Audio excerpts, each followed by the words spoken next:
Sadaqai fitr, zakot hamshiralar kimga berilsa bo'ladi? Sadaqai fitr, fitroza, zakot buni ko'rdi. Otaga bersangiz bo'lmaydi. Onaga bersangiz bo'lmaydi. Boboyingizga bo'lmaydi. Bebingizga bo'lmaydi. O'g'illaringizga bo'lmaydi. Qizlaringizga bo'lmaydi. Nevaralaringizga ham bo'lmaydi. Yer fitrozasini ko'rdi, xotiniga bersam bo'lmaydi. Xotin fitrozasini yeriga bersam bo'lmaydi. O'ltirib ko'rdi, Allohbozi qilasiz, aytasiz-ku, o'zingizga aytasiz. Siz sadaqai fitringiz menga bering, men sizga beraman sadaqai fitrimni. Bu bo'lmaydi. Din mazoq ko'tarmaydi. Diga ko'rdi sayyidga, avlodi payg'ambarga ham zakot fitroza bo'lmaydi, xalfa sohiblarga. Va mulla imomga puldor bo'lsa, unga ham zakot bo'lmaydi. Mulla imomlarga puldor bo'lsa, bechora g'arib ish narsasi yo'q, va diga baysi haq ham solda olasan va'da qilgani yo'qdi. Bularga bersangiz ham mushkuli yo'qdi. Diga zakot va sadaqai fitrni xoriz ko'r nafs judod ayrilib ketibdi, g'arib bo'lsa bersangiz bo'ladi. Yinoqingiz g'aribdi, bechora nafsi judod, ularga sadaqai fitringizni bersangiz bo'ladi, balki betardi.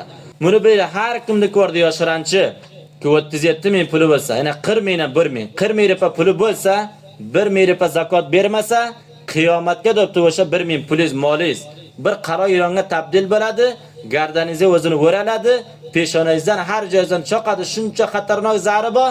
Aytadi, ko'r, men o'sha mol edimki dunyoga sen ko'rdi, jamlading meni. Garchan hayyotlik qilib jamlabsiz, garchan moshin tekib jamlabsiz, garchan ish qilib jamlabsiz. Har qism ham qiling, shu Xudo beribdi. Bir tonusga berib ham qo'ygan bo'lsangiz, 40 mingdan 1 ming zakot bermadingiz, muntaziri choqishli o'sha qaroilon qiyomatga, muntaziri azob Alloh qiyomatga bo'ling.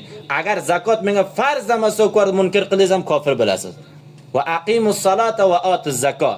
Qandoqki namoz farzi sizga, zakot ham farzi. Zakotingizni bermadi, yeringizdan yoshiranchi pulingiz bor.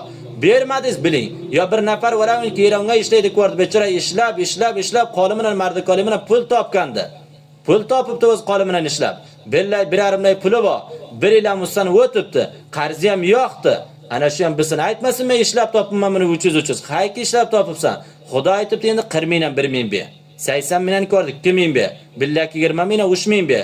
2 yildan 5 ming ber. Bermadingiz, qiyomatga mana shu azobga muntazir bo'ling. Agar farz emas zakotda munkar ham bo'ldingiz, kofir bo'lasiz. Alloh taborak va taolo o'zi ko'rdi, bizga rahim qilsin. Alloh taborak va taolo hamma mushkulotni ko'rdi, hal qilsin. Saodat asri bizlarni hidoyat bog'iga chorlar.